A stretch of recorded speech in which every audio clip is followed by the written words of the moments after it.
Kadambari silks లో కళ్యాణ కమనీయం సెల్ మార్చి 6 నుండి 19 వరకు ప్రతి 15,000 బ్రైడల్ సారీస్ కొనుగోలుపై ఒక గోల్డ్ కాయిన్.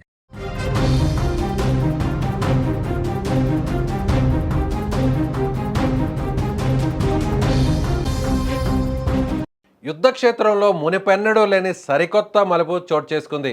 ఇరాన్ ఇజ్రాయెల్ మధ్య పోరు 17 రోజులు గడిచినా శాంతించడం లేదు సరే కదా, ఇప్పుడు సరికొత్త ఆయుధాల ప్రయోగంతో ప్రపంచాన్నే నివ్వెరపోయేలా చేస్తుంది.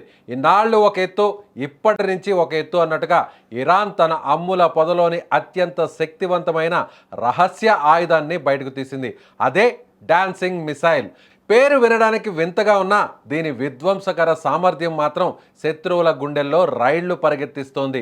సాధారణంగా క్షిపణులు ఒక నిర్ణీత మార్గంలో వెళ్తాయి, కానీ ఈ క్షిపణి మాత్రం ఆకాశంలో పాముల వంకర టింకరగా తిరుగుతూ తన దిశను మార్చుకుంటూ లక్ష్యం వైపు దూసుకెళ్తోంది. దీనివల్ల ప్రపంచంలోనే అత్యంత పటిష్టమైనదిగా పేరున్న ఇజ్రాయెల్ ఐరన్ డోమ్ రక్షణ వ్యవస్థ కూడా ఈ క్షిపణి ఎటు నుంచి ఎటు వస్తుందో అంచనా వేయలేక చేతులెత్తేస్తోంది.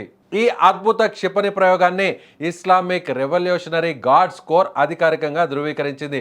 తమ వద్ద ఉన్న రహస్య ఆయుధాల్లో ఇది కేవలం ఆరంభం మాత్రమేనని, అసలు సిసలు సామర్థ్యం ఇంకా చూపించాల్సి ఉందని హెచ్చరించడం ఇప్పుడు అంతర్జాతీయ స్థాయిలో చర్చనీయాంశంగా మారింది.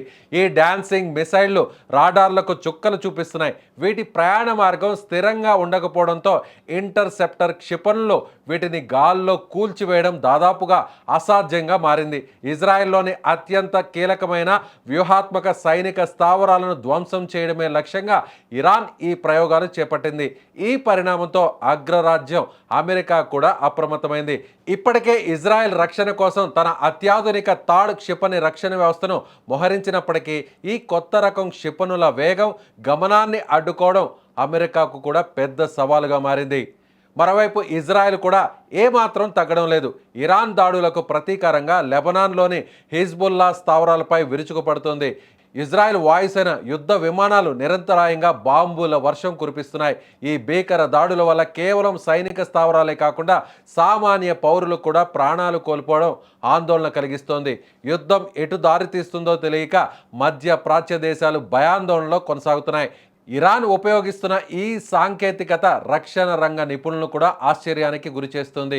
ఒక క్షిపణి గాలిలో తన మార్గాన్ని మార్చుకుంటూ వెళ్ళడం అంటే అది శత్రువు రక్షణ గోడను చీల్చుకొని వెళ్ళడమేనని నిపుణులు విశ్లేషిస్తున్నారు. ఈ యుద్ధం మరింత ప్రాణ నష్టానికి, ఆస్తి నష్టానికి దారి తీసేలా కనిపిస్తోంది. ఇరు దేశాలు వెనక్కి తగ్గకపోవడంతో రానున్న రోజుల్లో పరిస్థితులు మరింత ఉద్రిక్తంగా మారే అవకాశం ఉంది.